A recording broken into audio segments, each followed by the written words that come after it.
Melanie, thank you so much for making the time to join us. I'm super excited to chat with you today. What I was really excited about in just our early conversations was your blend of bringing personality to healthcare sales and focusing on relationship building, using that to drive actions with health systems and value outside of just traditional sales. But before we get started, I'd love just a little background on yourself for our listeners, what you do, how you got there, etc. Yeah, thank you. I'm excited too. I do hear a lot that my personality kind of mixes into all these things.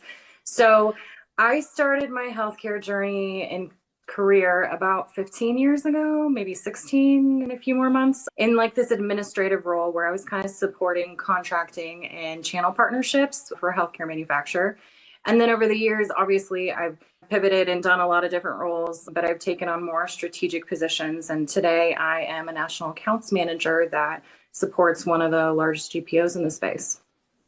Love it. That's awesome. So was that kind of always your journey? Were you passionate about moving into the GPO space, working manufacturer, or more so on the hospital side? How did you end up here? No, I don't think that was the plan, which is kind of funny because I've become incredibly passionate about healthcare. And I don't know that I would ever leave this industry unless maybe it was to go support strategic selling and helping sales teams. But like I said, right, I started in this admin role as a temp, really, and then eventually worked my way into customer service and a lead. And I had a team at some point, of about 10 to 12 reps.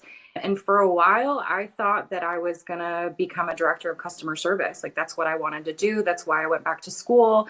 And in that time, doing my business degree, I really found that I was way more passionate about a business in general, like developing long-term strategies, what's revenue generating things. But probably more specifically, I found that I was really passionate about relationship building aspects of a business. And that kind of led me into sales. And I started with project managing contracts as we launched them. And in today's world, like I said, right, I focus on kind of national partnerships. That's super interesting. And I mean, if you kind of boil it down to the end result of your work on the GPO side and national accounts, having a positive relationship between a manufacturer and a GPO intuitively leads to better results with the health system, right? There's no tension in negotiating contracts, or there's value adds or stepping outside of scope, right? If you have a positive relationship with the GPO, it's obviously better for your downstream customers. So you still kind of probably get that same positive feeling from the customer success side, right? Yeah, absolutely. I mean, I'm just obsessed with relationships. I love creating partnerships. I love relationships. I love all my people and friends personally, professionally, right? So at the end of the day, I think it all ties into that building a relationship with your partners, whether it's GPOs, suppliers, individual health systems, right? Or our friends in our personal lives. But it's really just about developing relationships, I think, in my opinion. And then the rest of it kind of just goes along with it. Yeah, that makes 100% sense. In terms of building relationships and selling value, not just products, how do you think about approaching a customer and diving deep into like a value use case, but also obviously if you're building a relationship, you don't want to oversell to someone, right? Obviously, you're still trying to protect a bond you've built with someone, but at the end of the day, you still want to do something with the health system or a specific individual, right? So how do you approach that versus we see a lot of transactional sales from historical reps in this space. So how do you kind of balance those two worlds? Yeah. To me, I think that selling value, not just products, it's really kind of looking beyond the contract or focusing on kind of this long-term impact that we can drive together for the customer. In healthcare, I think we all know that it's really important because it's not just about pushing something volume, getting something on a formulary. It's really about aligning to your customer strategy, understanding, their evolving needs and kind of helping them anticipate where they're going and not just where they are today. Yeah. I think when you anticipate where our customers are going to be in 2, 3, 5 years and helping them prepare for that, I think that truly maximizes our relationship and it builds that trust, right?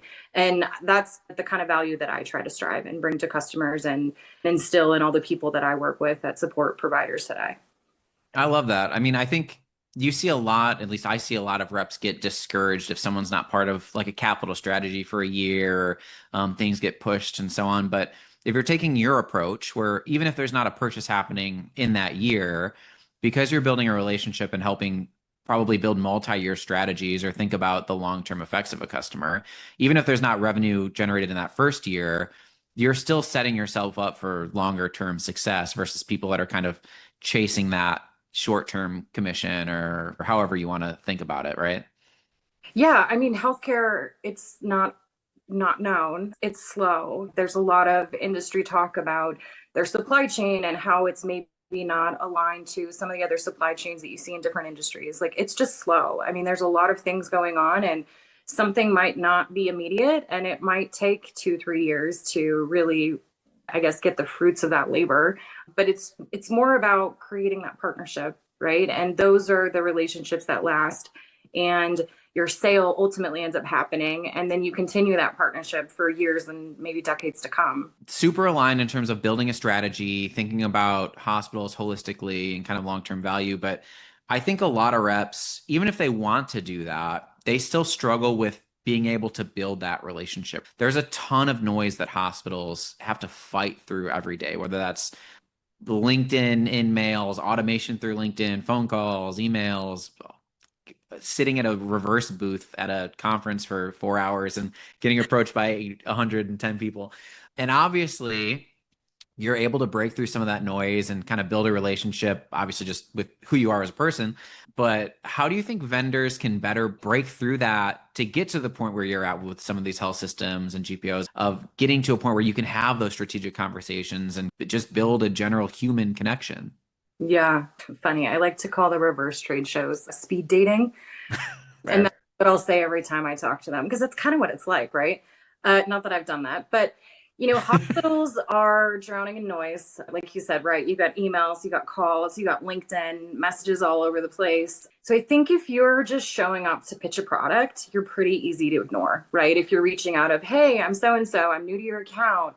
I don't know. I don't know that I'd respond. But I think what I've learned is you really need to cut through the noise. And by doing that, you have to lead with value, right? Not volume. I try to do a ton of homework in advance. I try to know as much as I can about that health system so that when I'm reaching out, it's not generic. I think it's more relevant. It's respectful of their time, right? I'm sharing what I think I can do for them. And I'm really not trying to just close a deal on the first call. We've already talked about it. I'm trying to build trust. I'm trying to show that I understand what their challenges are and kind of this bigger picture that they're working within, right? I think that's something that can help people be more successful, like really know your customer. And they say it all the time. If you go to these industry events, you hear them talk about, know who I am, know what's important to me, know how I give back to my communities. They speak about it all the time. So it's pretty easy to come prepared, I think. Yeah, I love that. I find myself before I hop on calls or go to a conference looking people up, AI's kind of changed the way that I do a ton of that research now with different deep research prompts and things along those lines. Are you using any of that to bolster your research or are you? You say that. I know you're into AI. No, I actually don't. I'm just searching through their web pages, searching through LinkedIn. Maybe I should try some AI use there, but it's really no, it's kind of looking at all the things out there. And then obviously internally, I look at our business and the things that we do for them. But no, I didn't think to use AI. I should try Yeah. that. Might speed up. Yeah. It might, but I mean, you get a ton of false positives in there too, right? I was doing, actually, that's how I do interview prep too. I was doing a ton of interview prep with a VP of supply chain that we have coming up too, and there were a bunch of articles from someone that has a similar name, but is definitely not the same person at all. So to your point, like, sure, it could make some things more speedy, but if you're not diligent about it, you could end up in quite a blender for sure. Oh yeah. Outside of just trade shows and kind of showing up better, can you talk about an example where you're leveraging your power of relationship and building out value long term versus that strategic approach for some of maybe our early reps so they can understand how you might approach a situation like that? Yeah. There's probably a few, but one example that I think always sticks with me is a contract that kind of started to go sideways. And it wasn't really because anything was wrong. I just think that we weren't maybe understanding each other. The dynamics were messy. And I could just really tell that like now was not the time to force like a salesy conversation. So it really took me, stepping back, slowing down, asking a lot of questions, right? Trying to just be a sounding board. And I think generally that's what I try to do with everything that I approach is like listen to what's going on. Because at the end of the day, we want to make a win-win deal for everybody and you want to help them, right? So I'm trying to generally help them sort out what's going on. Obviously, eventually we kind of got it through the finish line, yay. But I think what was more important is I became someone they trusted, right? And even now I still get random, hey, can I run something by you types of messages, or hey, I need help with this. Can you get me to the right person? And I think that's when you've built something real, right? It's not about we just close this deal and it's done and I move on to the next person. It's they're remembering how I might have made them feel in the middle of chaos. Yeah, I love that. That's actually the first time I've heard someone distill one of my favorite parts of running a customer success team like that. I get so excited when a customer asks my opinion or for feedback on something that has nothing to do with me at all, right? Whether it's another vendor or something in the space, maybe it's tangentially related, but there's just like a great internal feeling when a hospital who has hundreds or thousands of reps and tons of strategic decisions and advisors and all this stuff trust you to do something that you know is going to impact their bottom line or care or that person's reputation, right? There's something internally that feels great about one, being able to foster that, but two, building yourself up to where you're trusted as that type of resource, right? Yeah, absolutely. It's something I love. Maybe it's more about building your own brand, right? Knowing that your reputation and the way you show up for people makes a difference. And you never know when you're going to need to lean on those people, right? There's Yeah. plenty of people in this space that I might run ideas by, or, hey, how do I overcome this challenge? I mean, if we all help each other, it builds relationships that can lead to better things in the future. You never know. Yeah. I guess diving deeper on that, all different buyers in healthcare, regardless of department, juggle tons of different priorities, right? Whether it's clinical, budget constraints, strategic goals. You just mentioned, something that wasn't a priority for whatever reason. I run in that all the time in healthcare SaaS, right? Something's not a priority until it's a priority, and that, Yeah. the contract needs to get done right away, right? So how do you effectively change how you pitch your solution based on those different requirements or goals, or how do you think about that?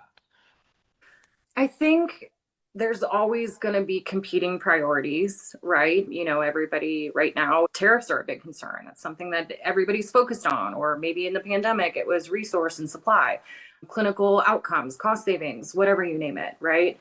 I've kind of learned that you can't come with like a one size fits all pitch, right? Everyone's going to be unique. Every health system is unique.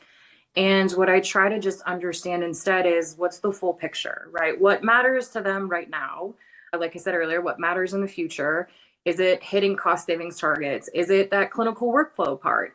Reducing variation, standardizing suppliers. And once I know that, I feel like that puts you in a better position to kind of pitch what your solution is, right? And lean in on that messaging so that it makes more sense and it resonates with them. If you have an opportunity to show visuals in your story, that's great too. But it's also not really just about connecting with one stakeholder, right? It's kind of connecting all the dots between the stakeholders themselves, supply chain, clinical, IT. All of them are kind of being pulled in all these different directions. And I really just try to bridge all the gaps so that we're kind of all on the same page and we're working towards the same end goal. I mean, it goes back to everything we talked about earlier with relationship building. I think a lot of reps, especially more so on the SaaS space, they think about their solution as kind of like a full enterprise suite, and these are the problems we solve. That's not necessarily what a hospital system wants to hear or needs to hear it sometimes, right? It's, Yeah. well, what are you facing? What do you care about today? It doesn't really matter about your full solution suite. It matters how are you solving a specific need that a specific group or subgroup of people have and kind of building around that. And you can't do that unless you're able to build rapport and have real conversations with these people. Absolutely. So, diving deep on that, what do you think is one of the most underrated skills for someone selling in a hospital? I think the most underrated skill is patience. Whether it's a blessing or a curse, I've learned to have a lot of patience. I think just not waiting, but being comfortable. Like I said, right? Healthcare's slow. And so it's just a slower space. It's slower decision making. You've got to get sometimes a lot of people involved. So I think the most strategic thing that you can do is just kind of listen, be slow, let that relationship build naturally over time. I think as far as common missteps, I think it's really easy to leave with what we want to talk about, our products, our differentiators. But that's not really always aligned to what the customer's focus is. So I've learned it's effective to start with their world, what's their goals, what's their challenges, and then kind of anchor your conversation there. And again, it becomes more about a partnership development and not necessarily a pitch. I've also seen a lot of missteps where I don't know that you need to throw every resource you have at it, right? Again, healthcare is slow. So even if you throw 5, 6, 7 reps or three or all these layers into it, that doesn't always change it. It's really, at the end of the day, just build a partnership. Be ready. They're going to call you eventually if now's not the time. So yeah, I think the most underrated skill is probably patience and just pitching what you want as opposed to what they need. Something that I'd love to dive deeper on. You mentioned being able to communicate effectively externally, but all vendors, whether they sell devices or technology or whatever it might be, there's a quota and there's a goal, and your feet are held to the fire if you're not hitting a certain level. But you just mentioned healthcare is slow, and sometimes the goal number on a spreadsheet doesn't necessarily line up with where the market is. So, how do you balance the inverse, communicating to your internal stakeholders, again, who you've built a relationship with, that, hey, this hospital is not ready for this, and I need to deliver this value for free, maybe in terms of spending time or effort or travel or whatever it might be to lead to something later, and no, it's not going to impact my quota this year. It's going to be something for next year. So how do you leverage those same skill sets externally to be better internally to not lose a role at a company? That's a great question. I honestly think a lot of it is communicating probably an effective pipeline, knowing that when you're presenting these opportunities to maybe your management team or internal stakeholders, product management, marketing, whatever it might be, communicating the right timeline. I think sometimes we sell ourselves short by thinking something could close in 3 or 6 months. And then as that continues to be pushed out, it's like, but why? I think it all starts with showing up with the right timeline from the start. But that doesn't mean that there's not other opportunities out there that would close a lot faster. Maybe there's smaller projects. Maybe there's not as large of clients that you can kind of funnel that pipeline with in the meantime. But there's definitely always going to be some of these larger health systems where it is going to take 2, 3 years. But I think it does you the best service by kind of communicating that from the start of this isn't going to be easy. It's going to take time and investment and relationship building for whatever the reason might be. And just try to find other quick wins in the meantime to kind of support that. Because obviously people got to hit their quotas. We want to all get paid, right? Yeah, 100%. I found just in existing in the space for so long, the best reps I've met, or sales folks, whatever, however you want to coin them, are super strategic, but also inquisitive. They ask great questions. They're thinking about what the other person's aligned to. And so we've met a few times, and I think that's definitely something that you kind of exude, like that inquisitiveness. Have you always been a question asker? Is that been something that you've developed since coming into healthcare? How do you make that a priority in relationships? I guess that's an interesting question. No, probably 15 years ago when I was just turning 21 and getting into healthcare, I was a way different, very quiet, very introverted. I don't know. It's just something that's evolved over time of putting myself out there and I don't know, just wanting to learn more. I'm kind of obsessed with learning about people and really, and again, the relationship piece of it. I don't know where that came from, really. It's probably all the years and all the different people I've worked with and people I've had as mentors that have kind of guided me to this personality today. That's fair. Yeah, because it does take a certain confidence, right? To try to pull answers out of people to things that might be tough questions. Is this something you plan on acting on this year, or is this a priority, or what are competing interests? That might not be something that a lot of people are confident in. Maybe people are great at giving a pitch and then hoping for a deal, but there's certainly something that is to be said about people with the confidence to ask questions and pull more information out of reps or Yeah. out of internal hospital people. Agreed. You really got to push yourself out of your comfort zone. I think that's ultimately how you can be successful in sales. And I don't even know if it's necessarily just sales. We all have internal and external customers. We all have relationships in our lives. I mean, you just kind of you got to be bold to be successful, I think, in my opinion. But obviously bold and respectful, right? You don't want to be bold, Yeah. bullish, bold and respectful. I love that. I read a book a couple years ago when I was in school, the Book of Beautiful Questions, and it shaped the entire way I solve every problem at my companies. Because back in the day, I was super decisive and I probably thought way too emotionally. But I'd hear a problem, and as I'm hearing the problem, I'm deciding what the resolution is already. Like while I'm hearing the problem, I'm like, oh, as soon as the person's done saying these words, this is what I'm going to say. But the Book of Beautiful Questions kind of it framed like, what if the opposite's true? What am I biasing myself with? And it's kind of reshaped the way I think through situations. So curious, is there a book or podcast, either overall or recently, that has kind of been transformational for you or something you've really taken to heart? No, I don't. I'm going to check out that book, but I don't know that I can say there's a single book or podcast that's kind of changed how I work. The question you just asked of how did I find myself like this inquisitive? I really just try to stay plugged in. Content that reflects the realities of what's going on in healthcare. I will say one podcast that I do come back to a lot is Power Supply, Hayes. It's consistently good. One episode that I recently listened to and shared with a lot of my peers was from Pitch to Partnership, where he had Martin Lewis on. And he talked about why that old school sales approach doesn't work in today's world. And if you think about it, it doesn't work in our personal lives either, right? I can't stand someone coming to my door and selling me a product.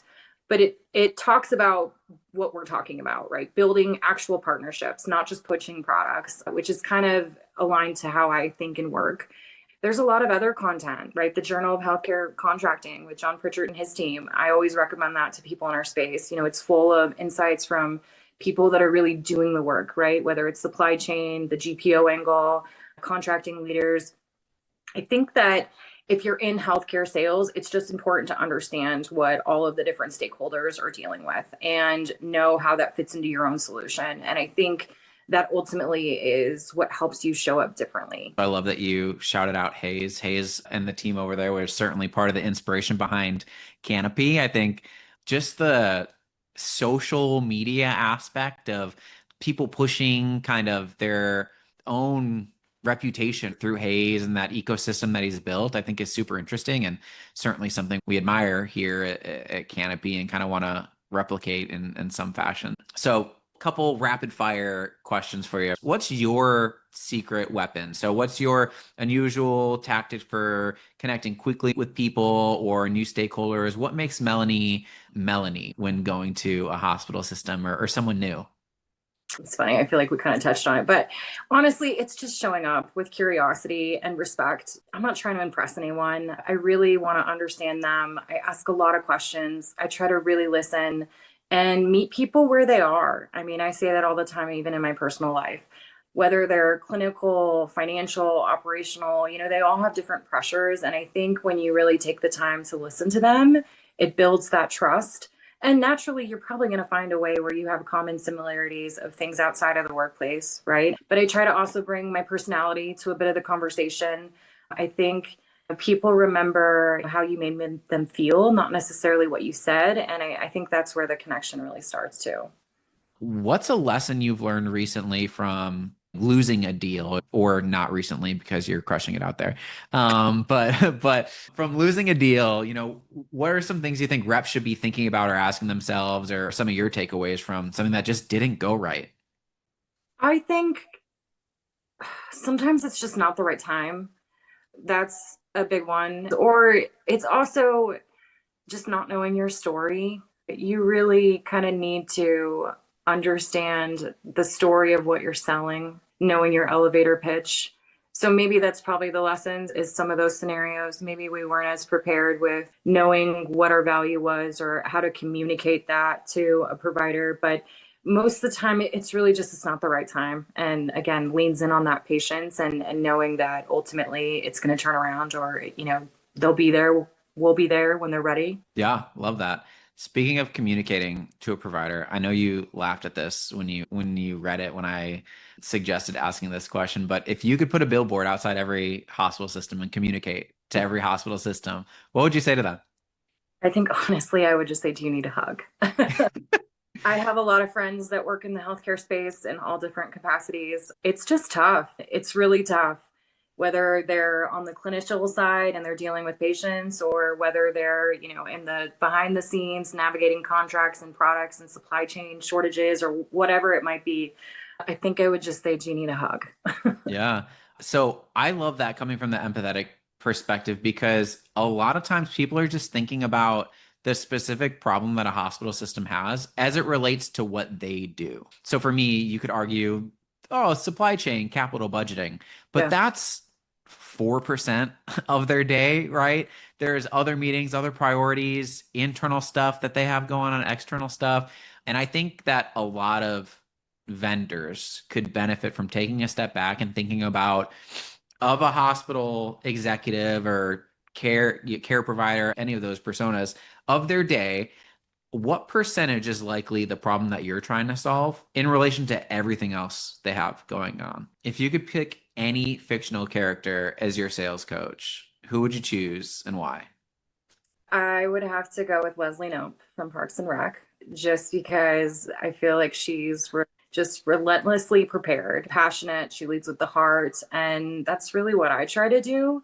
She turns chaos into action and kind of builds these meaningful relationships along the way. And really, I think that's where I thrive. I love chaos and like figuring out actionable measures and like how do we solve this or figure this out or how do we get this going the right way. I mean, that's where my strategic brain is always going.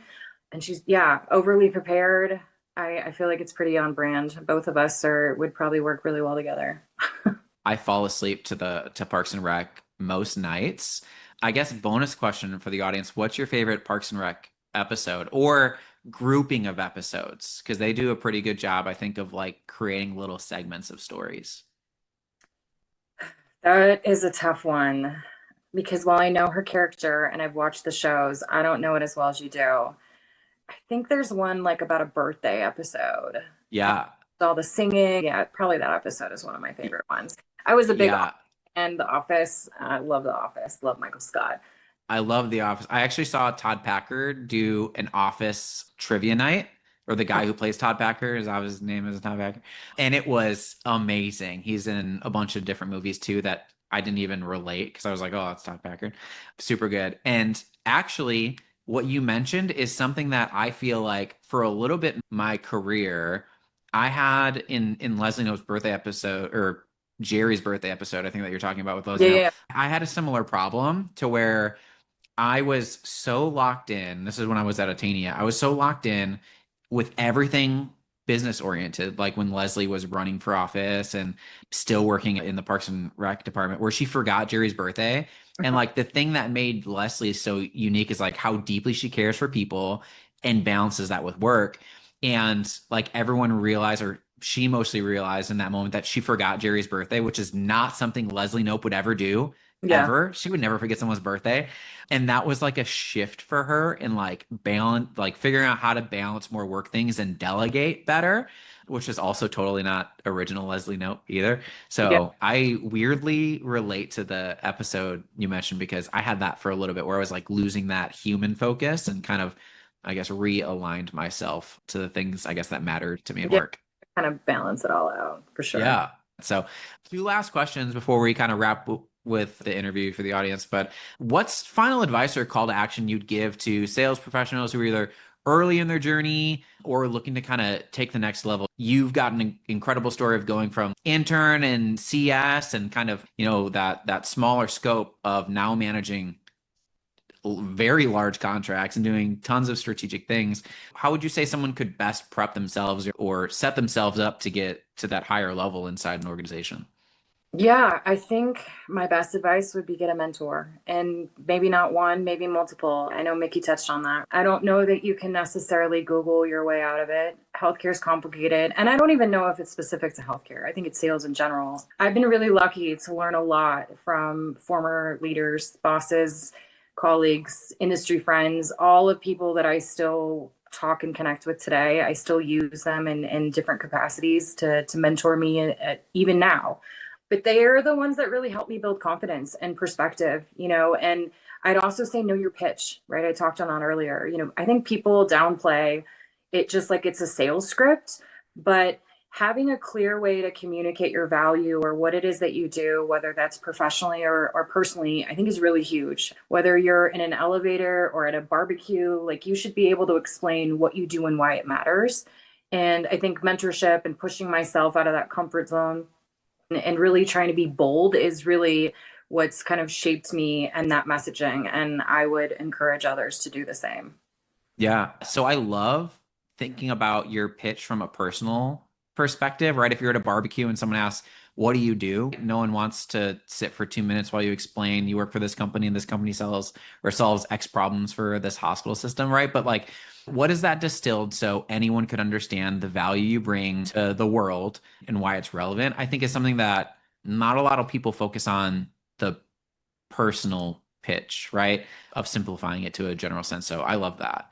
Melanie, it was so great having you as our second guest on the Canopy podcast. I super appreciate you taking the time and, of course, being so flexible. You're doing a ton of travel and exciting stuff right now. How could any of our listeners get in touch with you, especially if the ways you talk about sales and managing relationships vibe with them and they want to learn more? What's the best way for people to get in touch with you and learn from you? Really connect on my LinkedIn, and maybe we'll end up connecting in a personal world, social media too. But I'd say connect on LinkedIn. And yeah, thank you for having me. It's exciting. I love talking sales. I love talking strategy, relationships. I mean, I could just go on forever. It was super awesome. I knew this would be a great episode as soon as we first connected. Thanks for spending part of your day with us. If you enjoyed this episode, make sure to follow us wherever you listen to podcasts, subscribe on YouTube, and share with your colleagues. It really helps us out. Special thanks to our sponsor, Handle Global. Handle's capital cycle management platform is transforming healthcare by turning complex capital data into clear, actionable insights. If you're ready for a smarter and faster way to build your capital budgets, visit www.handleglobal.com. And don't forget, if you're not already part of the fastest growing healthcare community and newsletter, head over to joincanopy.io to subscribe. We'll see you next time in the operating room. Welcome to the operating room.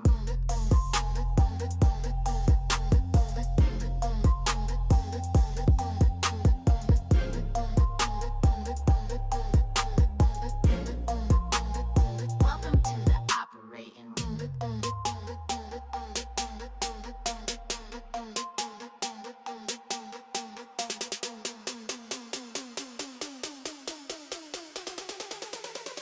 Welcome to the operating room.